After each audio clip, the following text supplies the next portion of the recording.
está começando mais um papo sobre educação e o assunto de hoje é sobre direção pedagógica, chamada também de direção acadêmica. E para esclarecer algumas das nossas dúvidas, eu recebo aqui no estúdio da TV FAG o diretor acadêmico da Faculdade Assis Gurgas, Afonso Cavalheiro Neto. Professor Afonso, seja muito bem-vindo ao Papo sobre Educação. Obrigado, Adriana. Obrigado pelo convite, para a gente bater um papo sobre assuntos pedagógicos hoje, Isso. Então vamos começar a nossa conversa sobre a sua trajetória profissional, professor. O senhor deve ter trabalhado muito para chegar a um cargo de direção, não é mesmo? Olha, bastante tempo. Eu entrei na área da educação já na primeira graduação, eu fiz o curso de Educação Física, licenciatura, e ao final desta graduação eu acabei entrando num concurso de uma universidade pública aqui da região, já como professor. Então ainda muito cedo, com 20 anos eu já estava trabalhando. Depois eu fiz o curso de licenciatura em Ciências Biológicas, que é uma outra graduação que também me ajudou bastante, principalmente no aspecto pedagógico, E mais tarde eu vim fazer ainda o curso de Direito. Aí eu concluí o curso, Depois fiz algumas especializações nessas três áreas. Fiz mestrado na área de Fundamentos da Educação, e mais tarde eu fiz também um mestrado na área de Aprendizagem e Ação Docente, Então foram aí muitas voltas aí com a formação, Algumas na graduação, outras já na especialização. E as funções que a gente vai executando dentro da área da educação é que vão nos colocando, nos trazendo para a gestão. Então eu gosto muito da sala de aula, atuo há muito tempo na sala de aula, mas o desafio de estar hoje fazendo a gestão do trabalho docente, quer dizer, do aspecto voltado ao trabalho do professor, me motiva muito, Então eu estou bastante feliz hoje de estar desenvolvendo essa atividade. Quando foi o momento que você pensou, não, é isso mesmo, é isso que eu quero seguir, é essa área que eu quero ficar?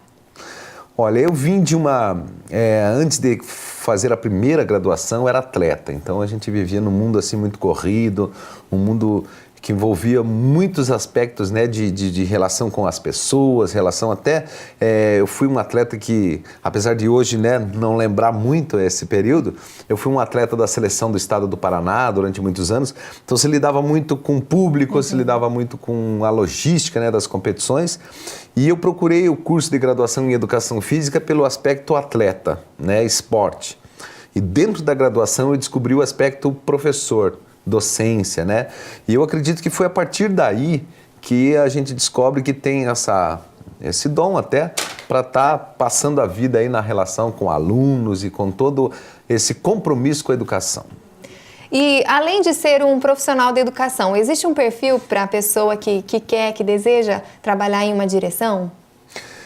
Olha, apesar de você, obrigatoriamente, você deve conhecer todos os aspectos do trabalho docente, que envolve planejamento, a escolha de conteúdos, conhecimento sobre as pessoas com quem você vai trabalhar aquele planejamento. No caso, os alunos dos vários cursos de graduação têm perfis diferentes.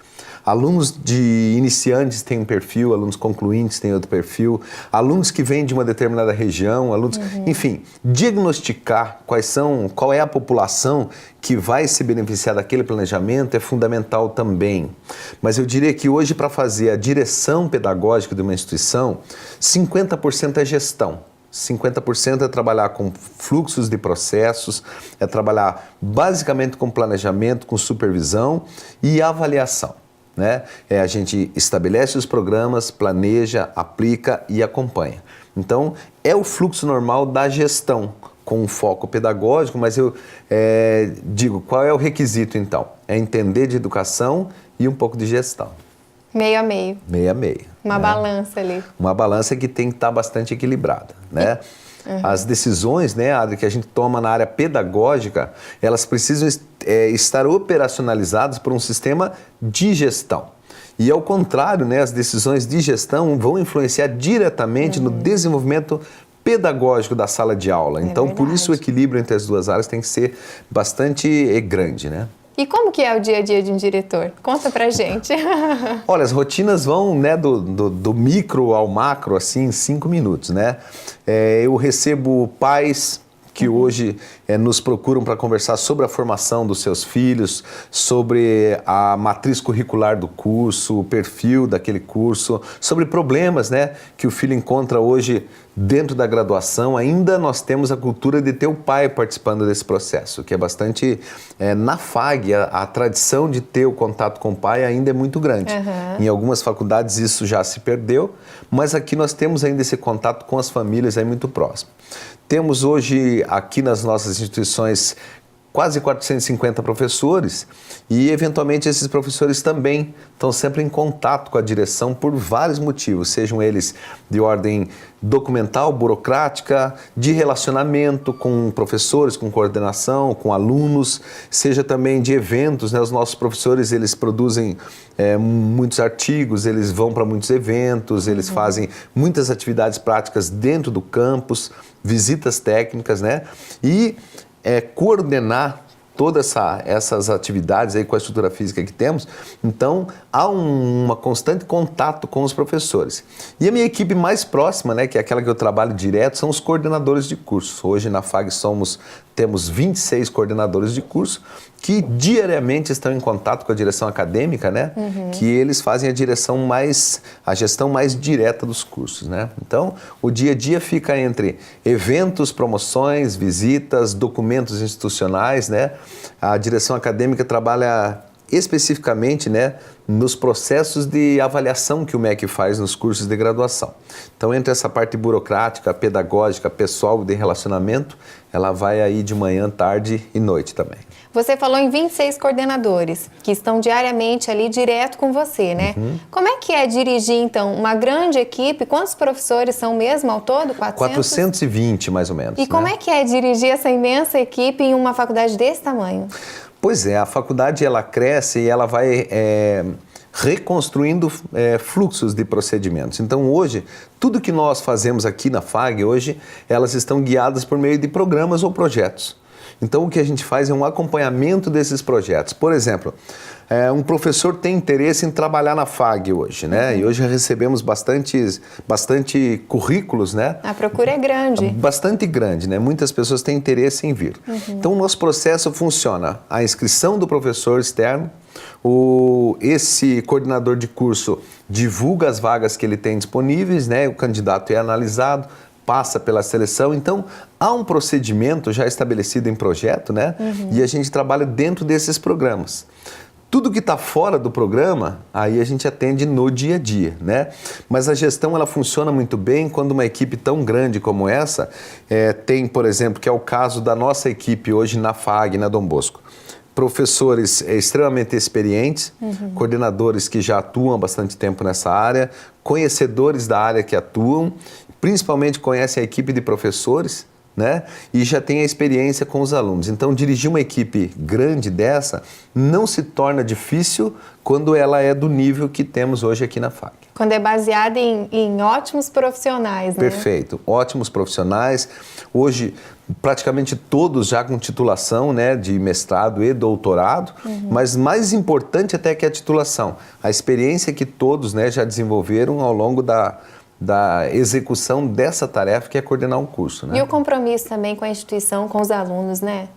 Olha, o compromisso maior, aquele que exige mais da gente, é o compromisso da sociedade. Porque o nosso aluno, depois que ele se forma, né, o mercado vai dizer se ele vai ser aceito ou não, se ele está aprovado ou não. Então, é preciso que os nossos alunos consigam empregos, que eles ocupem posições importantes no mercado. Então, esse compromisso que um coordenador, que uma direção tem com os alunos, com todas aquelas pessoas que procuram a nossa instituição, esse é o maior compromisso. É importantíssimo, né? É o compromisso maior, porque ele tem a ver com o desenvolvimento de uma cidade, de uma região. Com o futuro, né, daquela pessoa, daquela família. Tudo, né? De tudo que envolve ali. Perfeito. Aquele aluno. Adri, há um investimento das famílias, né? Quando alguém vem para fazer a faculdade. Então, hoje aqui nós temos bastante consciência, né, de tudo o que envolve, de todo o contexto que é a formação de um aluno. Então, esse compromisso é o que guia os demais compromissos, né? Que são talvez compromissos mais simples, mais burocráticos até, né? Mas esse talvez é o que move esse empenho, essa dedicação de todos, né?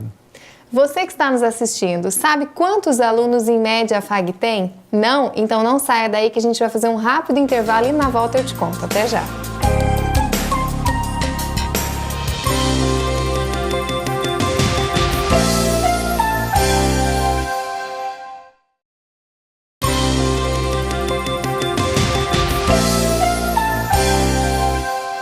Estamos de volta, professor Afonso. Como eu prometi aos nossos telespectadores, a FAG então tem cerca de 9.000 alunos, é isso mesmo? Tem mais de 9.000 alunos aí, contando com todos os cursos de graduação e também alunos da pós-graduação. O nosso programa de pós-graduação hoje conta com mais de 60 cursos, né? Então há um número muito grande de alunos hoje que já são formados, né, não só na FAG, mas em todas as faculdades aqui da região e que hoje fazem pós-graduação aqui com a gente. Professor Afonso, voltando ao assunto dos alunos, né, que a gente está conversando bastante sobre isso, há uma transição do aluno do ensino médio que agora se vê como aluno universitário, aluno de graduação? Adriano, os alunos sentem uma mudança muito grande quando eles vêm para a faculdade. Então, no ensino médio ainda, né, tem uma escola que tem um programa de acompanhamento, as escolas cuidam dos alunos, né, pegam pela mão, ligam para os pais, cuidam. O conteúdo já é programado, né, para que um apoio muito maior para o aluno no desenvolvimento das atividades, ele já faz parte da tradição do ensino médio. Na educação superior, os alunos sentem o primeiro choque, né? Que ninguém está cuidando deles, né? Ninguém está cobrando, ninguém está segurando pela mão. Uma independência. Independência, né? Que ele precisa administrar. Então, por exemplo, sair da sala de aula, ir para a cantina, pelos corredores, é uma coisa que às vezes chama muita atenção do aluno novo. Ele quer passear, ele quer conhecer pessoas e tal. Porque acha que sai a hora que ele pode, que quer, né? Exatamente, ele ainda não administra essa liberdade, né? No começo. Aí ele se depara num determinado momento, geralmente no final do primeiro bimestre, com uma coisa que é avaliação, prova, né, cobrança. E nesse momento, de novo, ele descobre que estudar no ensino superior é um pouco diferente de estudar no ensino médio. Aqui, o período em que você está na sala de aula com o professor é apenas um dos momentos de estudo. É um dos momentos da sua formação. Né? Mas um aspecto e um momento bastante importante é quando ele mesmo busca leituras, conhecimento, faz os seus trabalhos, enfim, quando ele fora da sala de aula complementa tudo isso que é feito. O aluno que ainda fica e que demora para se adaptar, né, ao ensino superior e que ainda fica dependente apenas do que é feito em sala de aula, ele demora um pouco mais. Ele às vezes até reprova em algumas matérias, se ele não for alertado logo, né, de que isso acontece. Outros aspectos também, né, de relacionamento, ele muda, né? Numa sala de aula do ensino superior tem alunos adultos, tem pessoas que já estão há muito tempo sem estudar e tem alunos que saíram do ensino médio. Então, essa mistura, né, de diferenças, né, das pessoas, de maturidade principalmente, também causa impacto.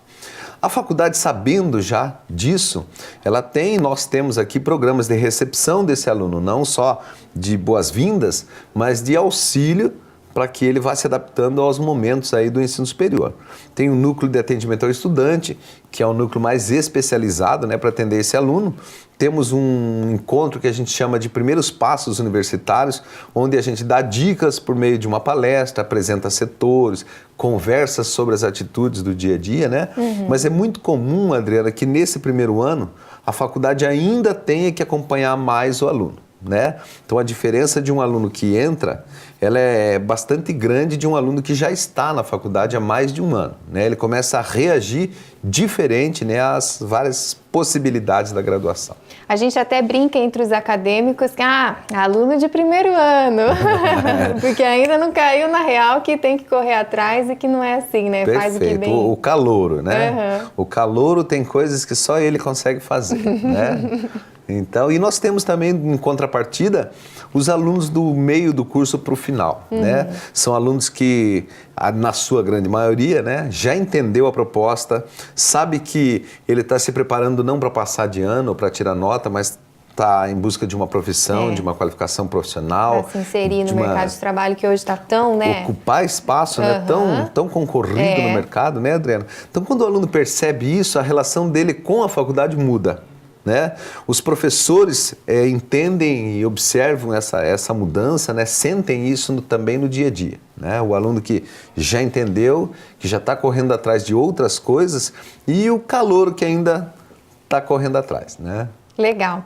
Falando em preocupação dos professores, há uma preocupação também na questão de atualização, de mudar a metodologia de aula, né? Para esse novo perfil de aluno que hoje tem as mídias, as novas mídias e tal?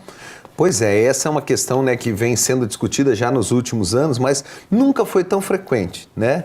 Então o que você está falando está hoje incomodando todo mundo, porque nós também estamos aprendendo a lidar com isso, nós professores, né? Hoje o aluno com o celular ele consegue ter acesso a informações, né, de forma muito rápida, o que em alguns momentos é muito bom, mas no meio de uma aula, hoje o professor tem que estar pronto para um aluno que está lendo conceitos e definições daquilo que o professor está falando no Google, por exemplo. Verdade. Então, o Google, estou citando porque é o mais popular, né, site aí de buscas, mas ele ainda se tornou uma ferramenta, né, de busca assim, na faculdade muito grande. Então o professor hoje ele tem que conhecer as páginas, os sites que estão disponíveis ali, ele tem que ter um posicionamento sobre os sites, né? Ele tem que saber interagir com o aluno, entendendo que o aluno também está interagindo com uma rede, isso tudo às vezes acontece ao mesmo tempo. Então eu tenho que hoje colocar dentro da minha previsão do desenvolvimento de uma aula possibilidades de interação que antes não tinham, né? Até um tempo atrás, alguns órgãos de ensino proibiam o uso de equipamento, quer dizer, uma coisa que é completamente impossível hoje. Então, inviável, o professor inviável. Hoje, né? Então, em vez de se tornar um inimigo do equipamento, né, eu tenho que me tornar um aliado dele. Verdade. Né? Então, o professor hoje, quando planeja a aula, não vai apenas consultar em livros, né, em obras, mas também na rede. E ela tem que fazer parte. E muitas vezes antes, né, surgiam dúvidas durante as aulas que o professor falava, olha, eu vou pesquisar sobre isso, na próxima aula eu tiro essa dúvida de vocês. Hoje não, hoje o professor pode usar como aliado, fulano de tal, então peraí, procura aí. E aí no mesmo momento já esclarece aquela dúvida, né? Então isso é usar como aliado mesmo, né? Não dizer, computador, não, é para usar para ajudar mesmo. É lógico, né, que tem o bom senso do aluno também, né? Mas dá para usar como aliado. Sempre. E como toda ferramenta, né, Adriana, tem alunos que não usam adequadamente. Então, pode ser que algum aluno não esteja conectado a assuntos que sejam daquela aula. Pertinente, né? Aquele Talvez até tema. Ele esteja fazendo uma coisa que não seja nem relacionada ao conteúdo, como bater papo, Facebook, etc. Né? Então, hoje o professor tem que ainda tomar o cuidado de manter esse aluno interagindo com a aula. Eu dou aula ainda em pós-graduação, né, e hoje a gente já aprendeu. Eu tenho alunos ali com equipamento na frente, seja celular, notebook, enfim, o tablet, o que ele tiver. Eu costumo fazer muitas perguntas para esse aluno. Né? Perguntas, por exemplo, como, olha, eu tenho uma definição sobre Platão, sobre o que pensa Platão, do conhecimento, da construção do conhecimento. Procure para mim aí, já que você está na rede, uma outra pessoa que também define isso. E eu coloco o aluno para correr atrás do conteúdo. Quer dizer, não dá para ficar no Facebook com um cara fazendo tantas perguntas para mim. Ao ponto de que alguns alunos abandonam o equipamento na minha aula. Porque e eles dizem, começa a prestar atenção, não quero ficar. Então são coisas que um professor, no meio de uma aula, né, ele precisa estar... Antigamente se escrevia muito no quadro, perdia-se muito tempo e tal. Hoje é comum professores reclamarem comigo, olha, eu fiquei 40 minutos escrevendo no quadro. Quando eu terminei, os alunos fotografaram o quadro e falaram, e agora? Vamos lá, né? Verdade. Então, Adri, hoje aprender a lidar com as novas tecnologias é o maior desafio dos professores, né? Não só dos novos professores, mas principalmente dos professores mais antigos que viveram muito tempo aí na era da educação sem isso, né? Então, o professor, além de se adaptar com isso, ele tem que se adaptar com a maturidade que tem um aluno formando, onde as questões mudam, as perguntas mudam, o questionamento, a relação entre os alunos e o professor, e principalmente dos alunos com o conteúdo, ela ganha aí um nível, né, muito mais elevado. Então o professor precisa, sim, saber que a cada período, a cada ano, é um novo desafio, é uma nova aula, é um novo grupo de alunos, e o professor não pode deixar de estar aprendendo nunca. Se atualizar mesmo, né? Sempre. Né? Afonso, eu queria agradecer a sua presença aqui no Papo sobre Educação. Muito obrigada. Volte sempre que puder. Obrigado. Quero também agradecer por esse espaço, né, que eu tenho certeza que é um espaço extremamente interessante para a gente estar falando de aspectos que envolvem a graduação. Então, parabéns aí para a TV FAG por ter aberto mais essa janelinha para a gente falar de uma coisa que é o objeto principal desta casa, que é a área da educação. Obrigado. Eu agradeço em nome da TV FAG. Bom, para você que nos acompanhou, muito obrigada pela sua companhia. Se você quiser rever esse programa, acesse tvfag.com.br ou visite o nosso canal no YouTube. A gente se vê. Até a próxima.